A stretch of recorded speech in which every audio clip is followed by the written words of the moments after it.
Pardon everyone. Ini tuh ex-president Ron tahu apa mang BDC member political dan tolong teh dan kata kan itu bank ke sekedar loh untuk semua di sekolah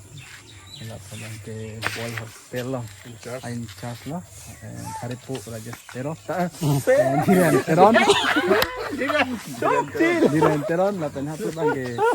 kali peramtok berang mereka dengan kang berakiling loh itu bank ke korat dia tirona aslinya tenang dan bom tha đó mitik giờ là cái bong tụi nó chúng ta cam claim nó là chứ mitik là bằng cái lo chong men cái hôm nay đi